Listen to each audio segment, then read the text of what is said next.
ಶಾಂತನ್ ಗೌಡ್ರೆ ಇವತ್ತು ತಾವು ಬಹಳ ದೊಡ್ಡ ಪಟ್ಟಿ ಕೊಟ್ಟಿದ್ದೀರಾ. ಕೂತ್ಕೊಳ್ಳಿ ಸರ್, ದಯವಿಟ್ಟು ಕೂತ್ಕೊಳ್ಳಿ ಸರ್. ಬಹಳ ದೊಡ್ಡ ಪಟ್ಟಿ ಕೊಟ್ಟಿದ್ದಾರೆ.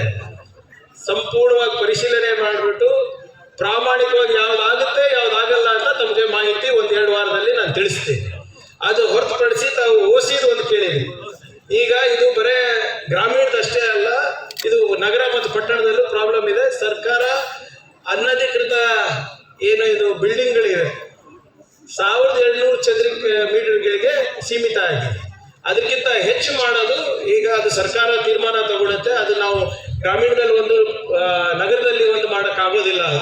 ಅದನ್ನ ಮುಂಬರುವ ದಿನಗಳಲ್ಲಿ ಎಷ್ಟು ಬರುತ್ತೆ ಅಂತ ನಾವು ನೋಡೋಣ.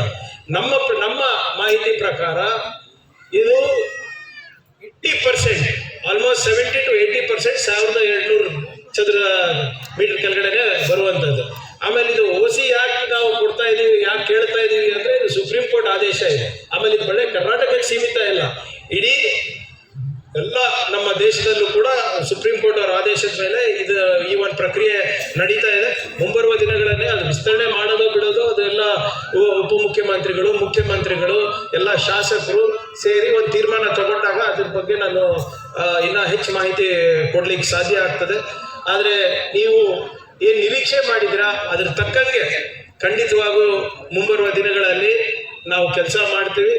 ನಮ್ಮ ಇಲಾಖೆಯಿಂದ ತಮ್ಮ ನಿರೀಕ್ಷೆ ಏನಿದೆ ಅದರ ತಕ್ಕಂಗೆ ನಾವು ಅನುದಾನ ಕೂಡ ನಾವು ನೀಡ್ತೀವಿ ಅಂತ ಹೇಳ್ತಾ, ಇವತ್ತು ಶಾಂತನಗೌಡರ ಬಗ್ಗೆ ಒಂದು ಮಾತು ಹೇಳಬೇಕು ಅಂದರೆ, ಅವರು ಈ ವಯಸ್ಸಲ್ಲೂ ಕೂಡ ನಮ್ಗಿಂತ ಹೆಚ್ಚಾಗಿ ಈ ಊರಿನ ಕೆಲಸಗಳ ಬಗ್ಗೆ ಕಾಳಜಿ ಇದೆ. ಅವರು ಬಹುಶಃ ನಿಮ್ಗೆ ಇಲ್ಲಿ ನಿಮ್ ಜನರಿಗೆ ಗೊತ್ತಿದೆಯೋ ಇಲ್ಲೋ, ಇವಾಗ ಈ ಕಾಗದ ಕೊಟ್ಟಿದಾರಲ್ಲ, ದೆವ್ವ ಬಿಡಿಸ್ಬೋದು ನಾವು, ಆದ್ರೆ ಶಾಂತನಗೌಡರಿಗೆ ಬಿಡಿಸೋದು ಕಷ್ಟ ಆಗ್ತದೆ. ಬಂದು ಆಮೇಲೆ ಬಹಳ ಸೌಮ್ಯವಾಗಿ ಅಲ್ಲಿ ನಮ್ಮ ಮೀಟಿಂಗ್ ನಡೀತದೆ. ನಮ್ದು ಒಂದು ದೊಡ್ಡ ಹಾಲ್ ಇದೆ ನಮ್ಮ ಕಚೇರಿನಲ್ಲಿ, ಒಂದು 20-25 ಜನ ಕೂಡ್ಬೋದು. ಅಲ್ಲಿದೆ ಸೈಲೆಂಟ್ ಆಗಿ ಬರ್ತಾರೆ, ನಮಸ್ಕಾರ ಮಾಡ್ತಾರೆ, ಮತ್ತೆ ಹೋಗಿ ಒಳಗೆ ಕೂತ್ಕೊಳ್ತಾರೆ. ಬಹಳ ಎಷ್ಟೊತ್ತಾಗ್ಲಿ, ಅರ್ಧ ತಾಸು ಆಗ್ಬೋದು, 1 ತಾಸು ಆಗ್ಬೋದು, ಮೀಟಿಂಗ್ ಮುಗಿದ ಮೇಲೆ ಸರ್ ಅದೇನಾಯ್ತು ಸರ್, ಆ ಟೇಬಲ್ಗೆ ಸೆಕ್ರೆಟರಿ ಹತ್ರ ಹೋಗಿದ್ದೆ ಸರ್, ಅವರು ಡೆಪ್ಟಿ ಸೆಕ್ರೆಟರಿ ಹತ್ರ ಕಳಿಸಿದ್ದಾರೆ, ಡೆಪ್ಟಿ ಸೆಕ್ರೆಟರಿ ಕೇಸ್ ವರ್ಕರ್ ಹತ್ರ ಕಳಿಸಿದ್ದಾರೆ ಅಂತೆ ಸರ್, ತಾವು ಒಂದ್ಸರಿ ಹೇಳ್ಬಿಡಿ ಸರ್. ಟೇಬಲ್ ಟು ಟೇಬಲ್ ಅವ್ರು ಫಾಲೋ ಅಪ್ ಮಾಡ್ತಾರೆ. ಬಹುಶಃ ಇಂಥ ಶಾಸಕರು ಬಹಳ ಕಮ್ಮಿ ಸಿಗ್ತಾರೆ, ಯಾರು ಕಾಗದವನ್ನ table to table follow up ಮಾಡೋದು. ಆಮೇಲೆ ಏನೇ ಇದ್ರು ಕಾರಿಡಾರ್ನಲ್ಲಿ ಇದ್ರು ಕೂಡ ಹೀಗೆ ಹೋಗ್ತಾ ಬಂದ ನಮಸ್ಕಾರ ಗೌಡ್ರೆ ಅಂತ ಹೇಳಿದ್ರೆ ಬರೀ ನಮಸ್ಕಾರ ಮಾಡಲ್ಲ, ಕೈ ಹಿಡಿದ್ಬಿಟ್ಟು ನಮ್ಮ ಕೆಲಸ ಏನಾಯ್ತು ಅಂತ ಕೇಳ್ತಾರೆ. ಸೊ ಅಷ್ಟು ಕಾಳಜಿ ಕ್ಷೇತ್ರದ ಜನರ ಬಗ್ಗೆ ಇದೆ. ನಮ್ಮಂತ ಯುವ ಶಾಸಕರಿಗೆ ಅದೇ ಕಲೀಲಿಕ್ಕೆ ಬಹಳ ಇದೆ ಇಂಥದ್ದು. ನಾವೆಲ್ಲ ಏನ್ ಮಾಡ್ತೀವಿ, ಒಂದ್ಸರಿ ಫಾಲೋ ಅಪ್ ಮಾಡಿದ್ರೆ ಫೋನಲ್ಲೇ IAS ಆಫೀಸರ್ ಜೊತೆ ಮಾತಾಡ್ಬಿಟ್ಟು ಆಗುತ್ತೆ ಅಂತ ಭಾವಿಸ್ಕೋಬೇಕು. ಆದ್ರೆ ಇವರು ಇಷ್ಟೆಲ್ಲ ಅನುಭವ ಇದ್ರು ಕೂಡ ಪ್ರತಿ ಮಂತ್ರಿಗಳ ಹತ್ರ ಚೆನ್ನಾಗಿದ್ದಾರೆ, ಎಲ್ಲ ಶಾಸಕರ ಹತ್ರ ಚೆನ್ನಾಗಿದ್ದಾರೆ, ಅಧಿಕಾರಿಗಳ ಹತ್ರ ಚೆನ್ನಾಗಿದ್ದಾರೆ. Table to table follow up ಮಾಡಿಬಿಟ್ಟು ಕೆಲಸ ಮಾಡಿಸ್ಕೊಳ್ಳೋ ಶಾಸಕರು ಯಾರನ್ನ ಇದ್ರೆ ಅಂದ್ರೆ ಅದು ನಿಮ್ಮ ಹೊನ್ನಳ್ಳಿ ಶಾಸಕರು ಶಾಂತೇಗೌಡರು. ಸೊ ಆದ್ರಿಂದ ನಿಮ್ಮ ಈ ಪ್ರಾಮಾಣಿಕ ಪ್ರಯತ್ನಕ್ಕೆ ಸರ್ ನಂದು ಕೂಡ ಅಳಿಲು ಸೇವೆ ಇರುತ್ತೆ, ಅದರಲ್ಲಿ ಯಾವುದೇ ರೀತಿಯಾದಂಥ ಸಂದೇಹ ಪಡಬೇಡಿ.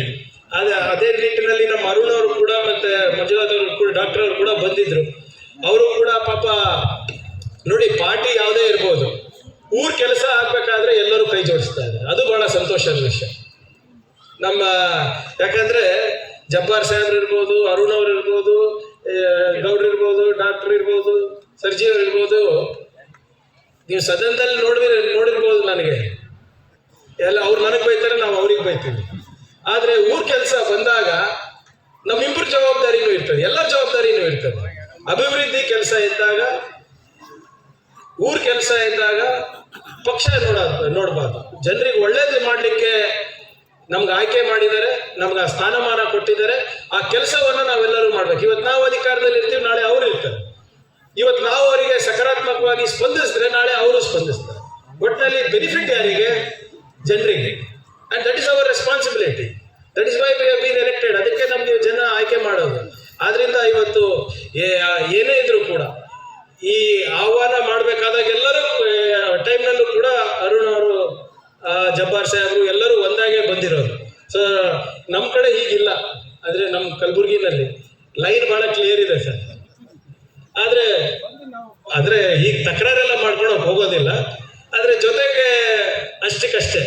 ಆದ್ರೆ ಕೆಲಸ ಇದ್ರೆ ನಮ್ಮ ಹತ್ರ ಬರ್ತಾರೆ, ನಾವು ಮಾಡ್ತೀವಿ. ಅವರು ಏನು ನಮ್ದೇನಾದ್ರು ಇದ್ರೆ ಅವ್ರ ಹತ್ರ ಹೋಗಿ. ಹಿಂಗೆ ನೀವು ಒಗ್ಗಟ್ಟಾಗಿ ಜನರ ಪರವಾಗಿ ನಿಂತಿರೋದು ಬಹಳ ಸಂತೋಷದ ವಿಷಯ. ನಾಳೆ ಚುನಾವಣೆ ಬಂದಾಗ ಮತ್ತಿದ್ದೇ ಇರ್ತದೆ. ಆದ್ರೆ ಜನರ ಕೆಲಸ ಮಾಡಲಿಕ್ಕೆ, ಜನರಿಗೆ ಸರ್ಕಾರ ಯೋಜನೆ ತಲುಪಿಸೋಕ್ಕೆ ಎಲ್ಲರೂ ಜವಾಬ್ದಾರಿಯುತೆಯಿಂದ ಅಥವಾ ಒಗ್ಗಟ್ಟಾಗಿ ಕೆಲಸ ಮಾಡ್ತಾ ಇದ್ದೀರಾ. ಅದು ಜನರಿಗೆ ಕೂಡ ನಾನು ಹೇಳಲೇಬೇಕಾಗ್ತದೆ. ಮತ್ತು ವಿಶೇಷವಾಗಿ ಜಬ್ಬಾರ್ ಸಾಹೇಬರು ಮತ್ತು ನಮ್ಮ ಶಾಸಕರಾದಂಥ ಶಾಂತನಗೌಡರು ಅವರ ಏನು ಜನರ ಪರ ಕಾಳಜಿ ಇದೆ, ಸರ್ಕಾರದಲ್ಲಿ ಹೆಚ್ಚಿನ ಕೆಲಸ ಆಗಬೇಕಂತ ನಿರೀಕ್ಷೆ ಇದೆ. ಅದ್ರ ತಕ್ಕಂಗೆ ನಾವು ಮಾಡ್ತೀವಿ ಅಂತ ಹೇಳ್ತಾ, ನನಗೆ ಒಂದು ಈ ಪಂಚಾಯತಿಗೆ ಬಂದು, ನಿಮ್ಮ ಊರಿಗೆ ಬಂದು ನನಗೆ ಈ ಒಂದು ಅದ್ಭುತವಾದಂಥ ಕಟ್ಟಡವನ್ನು ಉದ್ಘಾಟನೆ ಮಾಡುವ ಸೌಭಾಗ್ಯವನ್ನು ನೀಡಿದ ಎಲ್ಲ ನಮ್ಮ ಗ್ರಾಮ ಪಂಚಾಯತ್ ಸದಸ್ಯರಿಗೆ ನಾನು ಅಭಿನಂದನೆಯನ್ನು ಹೇಳ್ತೀನಿ. ಯಾಕಂದರೆ ಪಾಪ ಇಲ್ಲಿಂದ ಅಲ್ಲಿಗೆ ಬರೋದು ಕಷ್ಟ. ಅದರಲ್ಲೂ 3-4 ಸರಿ ಬಂದಿದ್ದೀರ. 3-4 ಸರಿ ಬಂದು ವಿಧಾನಸೌಧದಲ್ಲಿ, ವಿಕಾಸಸೌಧದಲ್ಲಿ, ನಮ್ಮ ಮನೆಯಲ್ಲಿ 3 ಸರಿ ಬಂದು ಆಹ್ವಾನ ಮಾಡಿದ್ದೀರ. ಬಹುಶಃ ನಿಮ್ಮ ಮಾತು ಉಳಿಸ್ಕೊಳ್ಳಿಕ್ಕೆ ಬಂದಿದ್ದೀನಿ ಇವತ್ತು. ಏನಮ್ಮ, ಇಲ್ಲಿದ್ರೆ ಆಮೇಲೆ ಮತ್ತೆ ಅಲ್ಲಂತೂ ಬೈಕೊಳ್ತಾ ಇದ್ದಾರೆ ಆಗಲೇ ಚಟ್ನಳ್ಳಿನಲ್ಲಿ, ಮತ್ತೆ ಇಲ್ಲೂ ಬೈಕೊಳ್ಳೋದು ಬೇಡ ಅಂದ್ಬಿಟ್ಟು ಇವತ್ತು ಎಷ್ಟೇ ಕಷ್ಟ ಆದ್ರೂ ಏನೋ ನಮ್ಮ ಪುಣ್ಯಕ್ಕೆ ಯಾರೋ ಹೆಲಿಕಾಪ್ಟರ್ ಮಾಡಿಕೊಟ್ರು ಬಂದ್ವಿ ಸರ್. ಇದ್ರೆ ಇದನ್ನು ಮತ್ತೆ ಡಿಲೇ ಆಗ್ತಾ ಇತ್ತು ಅನ್ಸುತ್ತೆ. ಸೊ ಆದ್ರಿಂದ ಹಣಕಾಸು ಇರ್ಬೋದು, ಎಲ್ಲನೂ ರೂರಲ್ ವಾಟರ್ ಸಪ್ಲೈ ಇಂದ ನಮ್ಮ ಕೇಂದ್ರ ಸರ್ಕಾರದಿಂದ ಬರೋದಿದೆ, ಫಾಲೋ ಅಪ್ ಮಾಡ್ತಾ ಇದ್ದೀವಿ.